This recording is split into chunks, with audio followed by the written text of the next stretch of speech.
ശ്രീ വസീഫ്, ഞാൻ നേരത്തെ ചോദിച്ചത് ഇപ്പോൾ ഇത്തരം രാഷ്ട്രീയ വിവാദങ്ങൾ വരുമ്പോൾ ഇപ്പോൾ മുഖ്യമന്ത്രി മാധ്യമങ്ങളെ കണ്ട 6 മാസത്തിലേറെയായി അദ്ദേഹം ഇത്തരം സമാനമായിട്ടുള്ള ആക്ഷേപങ്ങൾ അല്ലെങ്കിൽ ഇതുപോലത്തുള്ള മറ്റ് ആക്ഷേപങ്ങൾ നേരിടുമ്പോഴൊക്കെ ഏതെങ്കിലും പൊതുവേദിയിലാണെങ്കിൽ പോലും പ്രതിപക്ഷത്തിനൊരു മറുപടി കൊടുക്കാറുണ്ട്.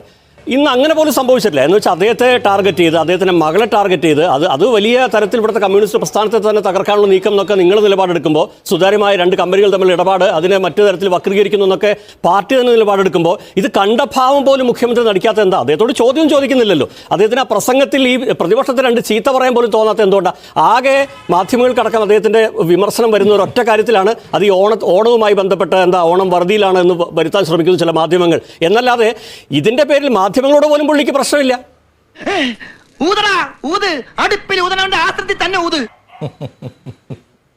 ഏതായാലും അയ്യപ്പദാസ് കുറേ ദിവസമായിട്ട് ഈ അയ്യപ്പദാസും ഈ മനോരമയൊക്കെ വല്ലാതെ പ്രയാസത്തിലാണ്.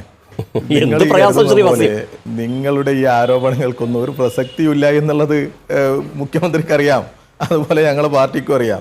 നിങ്ങൾ ഇങ്ങനെ കുറെ വിളിച്ചു പറയും, നിങ്ങൾക്ക് തോന്നിയ അജണ്ടകൾ നിങ്ങൾ ഫ്രെയിം ഇടും. ചോദ്യമാണ് ശ്രീ വസീഫ്, ദയവായി താങ്കൾ ഈ അജണ്ട ഒന്നും പറയില്ല. ചോദ്യമാണ് എന്തുകൊണ്ടാണ് ഇപ്പൊ അദ്ദേഹത്തെ കുറിച്ച്, അദ്ദേഹത്തിന്റെ മകളെ കുറിച്ച് ഈ ആരോപണം റിപ്പോർട്ടിൽ ഒരു ജുഡീഷ്യൽ ബോഡിയുടെ റിപ്പോർട്ടിൽ വരുന്ന പരാമർശം തീർപ്പാണ്. അതിൽ വരുന്ന പരാമർശങ്ങളെ കുറിച്ച് ഒരു വാക്കും ഇണ്ടാത്ത എന്താന്ന് ചോദ്യം, അതെന്താ അജണ്ടയാണ്? അതെങ്ങനെ അജണ്ടയാവുന്നേ? അതിലൊന്ന് നിങ്ങളല്ല അയ്യപ്പദാസെ, ഞാൻ പറയട്ടെ, ഇനിയിപ്പോ നാളെ ഇപ്പോ അബിൻ വർക്കി പറയാ മുഖ്യമന്ത്രിയുടെ മകൾ വന്നു ഇങ്ങനെയൊക്കെ പറഞ്ഞു, അങ്ങനെയൊക്കെ പറഞ്ഞു കഴിഞ്ഞാൽ നിങ്ങൾ വിടുവോ? നിങ്ങൾ അടുത്ത ആളെ പിടിക്കൂലേ? അല്ലെങ്കിൽ അധ്യക്ഷനല്ലേ?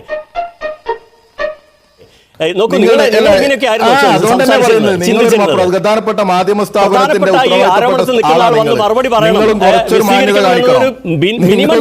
മാന്യത കാണിക്കണം. നിങ്ങൾ ഇന്ന് വിളിച്ചു വരുത്തിയിട്ട് നിങ്ങൾ ഇവിടെ ചർച്ച ചെയ്യുന്ന വിഷയത്തെ കുറിച്ച് നിങ്ങളും ഒരു അല്പം മാന്യത കാണിച്ചാൽ നല്ലതാണ്. നിങ്ങളുടെ ഒരു ചോദ്യം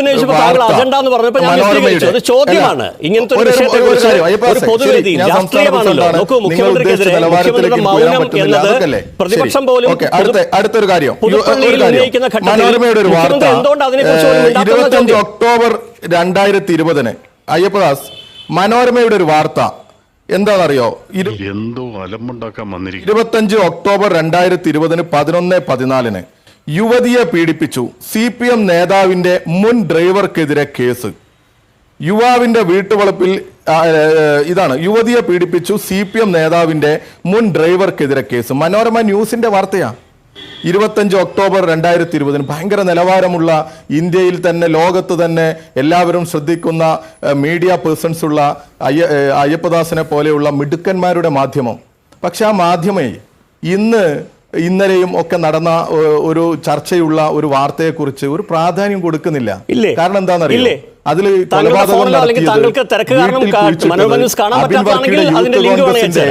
മണ്ഡലം സെക്രട്ടറിയാ നാണം വേണം, നാണം എന്നിട്ട് അതിനെക്കുറിച്ച് ചർച്ച ചെയ്യണം. ഈ കേരളത്തിനകത്ത് വലിയൊരു സംഭവം ഉണ്ടായത്, ഒരു സ്ത്രീയെ കൊന്ന് കുഴിച്ചു മൂടിയതാ യൂത്ത് കോൺഗ്രസിന്റെ മണ്ഡലം സെക്രട്ടറി. ഒരാക്ഷരം നിങ്ങളുടെ നാം പറഞ്ഞിട്ടില്ല. എന്നിട്ട് എന്റെ നിലയാണ് പഠിപ്പിക്കാൻ നിങ്ങൾ അത്രയൊക്കെ നിലവാരം നിങ്ങൾ പ്രതീക്ഷിച്ചാൽ മതി. ഈ കേരളത്തിൽ മലപ്പുറത്ത് യൂത്ത് കോൺഗ്രസിന്റെ മണ്ഡലം സെക്രട്ടറി കൊലപാതകം നടത്തിയിട്ട് സ്വന്തം വീട്ടുവളപ്പിൽ കുഴിച്ചിട്ടിട്ട് പിറ്റേ ദിവസം UDF മാർച്ച് നടത്തുക, പിണറായി വിജയന്റെ പോലീസിനെതിരെ മാർച്ച് നടത്താൻ തീരുമാനിക്കുക. ആ മാർച്ച് നടത്താൻ തീരുമാനിച്ചതിന്റെ തലേ ദിവസമാണ് അറസ്റ്റ് ചെയ്തത് യൂത്ത് കോൺഗ്രസിന്റെ അബിൻ വർക്കിയുടെ മണ്ഡലം സെക്രട്ടറിയെ. എന്നിട്ട് ഇന്ന് കേരളത്തിലെ എല്ലാ തോന്നിവാസങ്ങളുടെയും അധിപനായിരിക്കുന്ന ഒരു മനുഷ്യനുണ്ട്. ആരാന്നറിയോ? VD സതീശൻ. ഉളുപ്പില്ലാതെ പറയുക, ഉളുപ്പില്ലാതെ. ഞങ്ങൾ കഴിഞ്ഞ ദിവസം പറയുന്നത് VD Satheesan king of dirty business എന്ന ആ വാക്ക് അന്വർത്ഥമാക്കുന്നത് ഈ പ്രതിക്ക് ബന്ധമുണ്ടെന്ന് നോക്കൂ നിങ്ങൾ. എന്നിട്ട് നിങ്ങൾ ഇവിടെ പല CPM-ന്റെ നേതാക്കന്മാരുടെ കുടുംബകാര്യങ്ങൾ തെരഞ്ഞു പോവുക. നിങ്ങളോടൊക്കെ ഇങ്ങനെ പ്രതികരിക്കാനേ പറ്റൂ.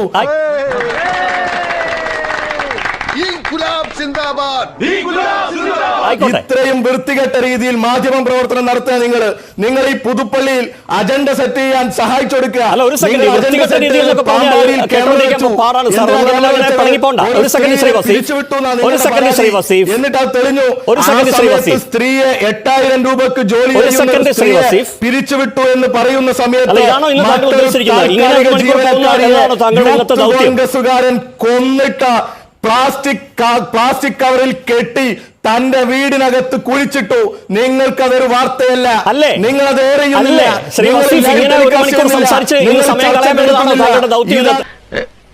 നിങ്ങൾ മനോരമ അല്പമൊക്കെ നീതി ആ മനോരമയിൽ നിന്ന് ഈ ജനം പ്രതീക്ഷിക്കും. നിങ്ങൾ കുറെ ദിവസമായല്ലോ ഞങ്ങൾക്ക് നേരെ. എന്താ നിങ്ങൾക്ക് ഇതിനെ കുറിച്ച് പറയാനില്ലേ? ഞാൻ പറയാം. നിർത്തിയാലേ പറയാൻ പറ്റൂ. നിർത്തിയാലേ പറയാൻ പറ്റൂ. പറഞ്ഞുതരാം. നിങ്ങൾ പറയുമ്പോ നിർത്താ, നിങ്ങൾ പറയുമ്പോ തുടങ്ങാ. നിങ്ങൾ വിളിച്ചോണ്ട് അങ്ങനെ തന്നെയാണല്ലോ. എന്താ ശ്രീ വസീഫ്, ഇത് എന്തിനാ എന്തിനാ സാർ ഇങ്ങനെ കോപിക്കുന്നത്? നിങ്ങളുടെ മുഖം നോക്കിയാൽ ആർക്കാ ദേഷ്യപ്പെടാൻ തോന്നുക? ചെറിയ പിള്ളേരുടെ ഫേസ് അല്ലേ സാറിന്? എന്റെ ചോദ്യം എന്താ താങ്കളോട്? ഞാൻ വിശദീകരിക്കാൻ വേണ്ടി താങ്കളുടെ ഞാൻ ഇടപെടട്ടെ എന്ന് അഭ്യർത്ഥിക്കുകയാണ്. എന്റെ ഉത്തരം അതാണ്. ഇന്നിപ്പോ മുഖ്യമന്ത്രി പ്രതികരിക്കണമെന്ന് ചോദിച്ചാൽ താങ്കൾ മലപ്പുറം തൂവൂരെന്ന് പറയും. മൊയ്തീന്റെ കാര്യം ചോദിച്ചാൽ മലപ്പുറം തൂവൂരെന്ന് പറയും. അതാണ് ഇന്നത്തെ താങ്കളുടെ മിഷൻ. അതാണോ ഇന്ന് 50 മിനിറ്റ് ഇങ്ങനെ കളയാം എന്നതാണോ മിഷൻ? അങ്ങനെയാണെങ്കിൽ ചെയ്തോളൂ. പക്ഷെ ആളുകൾ കാണുകയാണ്. അല്ലെങ്കിൽ പിന്നെ ഞാൻ പറയുന്നൂടെ കേൾക്കണം. ആളുകൾ കാണാൻ വേണ്ടിയാ പറഞ്ഞത്. മനോരമയുടെ പ്രേക്ഷകർ കാരണം എന്താ അറിയോ? ഈ വിഷ്ണു എന്ന് പറയുന്നത് ആരാന്നറിയോ നിങ്ങൾക്ക്? എനിക്കറിയാം സാർ. ഇനി ഞാൻ പറയട്ടെ, താങ്കൾ കേൾക്കൂ. ഇനി ഞാൻ പറയട്ടെ, താങ്കൾ കേൾക്കൂ. ഇനി ഞാൻ പറയട്ടെ, ഞാൻ കേൾക്കും. ആരാ വിഷ്ണു? അല്ല, താങ്കൾ ചോദിച്ചില്ലേ? ഒന്ന് പറയൂ. നിങ്ങളുടെ ചോദ്യത്തിന് മാത്രമല്ലേ ഞാൻ മറുപടി. നിങ്ങളൊന്ന് പറ, ആരാ വിഷ്ണു? താങ്കൾ നിർത്തിയാ പറയാന്നേ. ഒരു സെക്കൻഡ്. ആരാ വിഷ്ണു? ഒരു സെക്കൻഡ്. പറ ആരാ പറ, കേൾക്കട്ടെ. താങ്കൾ നിർത്തോ? എന്നാ ഞാൻ പറയാം. ആഗ്രഹം ഉണ്ടോ? നിങ്ങളുടെ ചോദ്യത്തിന് മാത്രം നിങ്ങൾ ശ്രീ വസീഫ്, താങ്കൾ എന്നെ എന്തോ പറഞ്ഞ് സമ്മർദ്ദത്തിലാക്കി ആത്മവിശ്വാസം അത് പരമദയനീയമാണ് കേട്ടോ. ഞാൻ പറയട്ടെ, താങ്കളൊന്ന് കേൾക്കൂ. തന്നെ എന്റെ മറുപടി ഉണ്ട്. അതെ നിങ്ങളുടെ ഭയങ്കര മഹനീയമാണ്. നിങ്ങളുടെ പ്രവർത്തനം ഭയങ്കര മഹനീയം. ഞാൻ പറയട്ടെ സാർ, ഞാൻ പറയട്ടെ. പറ, ആരാ വിഷ്ണു? വിഷ്ണു അല്ല, ക്വസ്റ്റ്യൻ ആൻസർ ഒന്നുമല്ല. ഇവിടുത്തെ കാര്യം ഞാൻ പറഞ്ഞുതരാം. താങ്കൾക്ക് ഈ പുതുപ്പള്ളിയിലെ തിരക്ക് കാരണം താങ്കൾക്ക് മനോരമ ന്യൂസിന്റെ വാർത്ത ഒന്നും കാണാൻ പറ്റിയിട്ടില്ലെങ്കിൽ ഞാൻ ലിങ്ക് ഇപ്പം അയച്ചു തരാം. താങ്കളുടെ വാട്സാപ്പ് നമ്പർ എന്റെ ഫോണിലുണ്ടെന്ന് എന്റെ വിശ്വാസം. ഞാൻ ഇപ്പം അയച്ചു തരാം. ആദ്യത്തെ ദിവസം തൊട്ട് അല്ല മുഴുവൻ കേൾക്കുക. ആദ്യത്തെ ദിവസം തൊട്ട് കോൺഗ്രസിന്റെ മണ്ഡലം സെക്രട്ടറിയോ പ്രസിഡന്റോ അതെനിക്ക് കൃത്യതയില്ല എന്ന് തന്നെയാണ് വാർത്ത. അല്ലാതെ ഒരു യുവാവൊന്നുമല്ല. ഒരു യുവാവുമല്ല. ഈ പ്രൈം ഡിബേറ്റ് എടുക്കണമെങ്കിൽ ഈ CPM പ്രതികളായിട്ട് എത്ര കേസുകൾ ഒരു ദിവസം നാട്ടിലുണ്ടാവും? Prime debate എടുക്കാറുണ്ടോ? ഈ മീശി വെച്ചിന് കരയിലട കഴുതേ, വെള്ളം വീണ് ഇനി അത് വളരും. അങ്ങനെ സംസാരിച്ചു പോകണ്ട.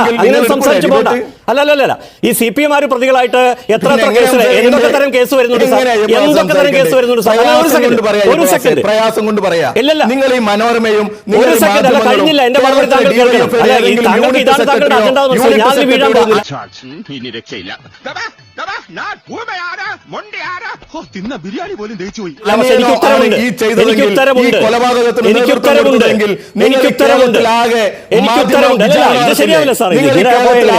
മാധ്യമങ്ങൾ എല്ലാ ദിവസവും ഈ ചാനൽ ചർച്ചയിൽ ഇരുത്തി വിചാരണ നടത്തില്ലേ?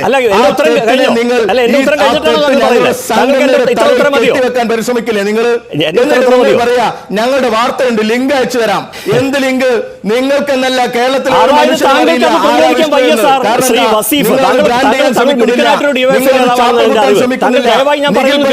നിങ്ങൾക്കറിയോ? നിഖിൽ പൈലി നിങ്ങൾക്കറിയില്ല. അപ്പൊ പിന്നെ ഏതെങ്കിലും ഇടതുപക്ഷ പ്രവർത്തകന്റെ ബന്ധുവാണ് ഇങ്ങനെ ഏതെങ്കിലും കേസിൽപ്പെട്ടത് എങ്കിൽ നിങ്ങൾ വിടില്ലവനെ. കൊത്തി വലിക്കും നിങ്ങൾ. അതാ നിങ്ങളുടെ മാധ്യമ സംസ്കാരം. എന്നിട്ട് നിങ്ങൾ ചോദ്യമൊക്കെ പറയാനേ പറ്റൂ. ചോദ്യം ഒന്നാക്കണ്ട, കുറെ ചോദിച്ചോ. എനിക്കുണ്ട് കുറച്ച് ചോദ്യം, അതിനോട് ഉത്തരം പറയണം. ഇപ്പൊ എനിക്കൊരു കാര്യം മനസ്സിലായി. നമ്മൾ തന്നെ സംസാരിച്ചു തുടങ്ങിയിട്ട് 10 മിനിറ്റായി അങ്ങോട്ടും ഇങ്ങോട്ടും. അപ്പൊ താങ്കളുടെ ഇന്നത്തെ ദൗത്യം എന്ന് വെച്ചാൽ ഒരു 50 മിനിറ്റ് ഈ മുഖ്യമന്ത്രി മകൾ കരിമണൽ ഒഴികെ മറ്റെല്ലാ വിഷയങ്ങളും സംസാരിച്ച് സമയം കളയുക എന്നാണ് താങ്കളുടെ ദൗത്യമെന്ന് എനിക്കൊരു സംശയമുണ്ട്. ഞാനത് താങ്കളുടെ ആരോപിക്കുന്നില്ല. ഒരു സെക്കൻഡ് 500 മിനിറ്റോളം സംസാരിച്ചില്ലേ കേരളത്തിൽ? കേൾക്കുന്നേ സാർ, ഒരു സെക്കൻഡ് ഞങ്ങൾ പറഞ്ഞില്ലേ?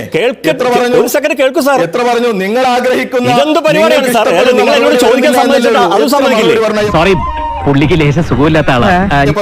ഒരു സെക്കൻഡ് പറഞ്ഞു. CPM-ന്റെ സംസ്ഥാന സെക്രട്ടേറിയറ്റ് മറുപടി പറഞ്ഞു. CPM-ന് വേണ്ടി സംസാരിക്കാൻ മറുപടി പറഞ്ഞു. എല്ലാവരും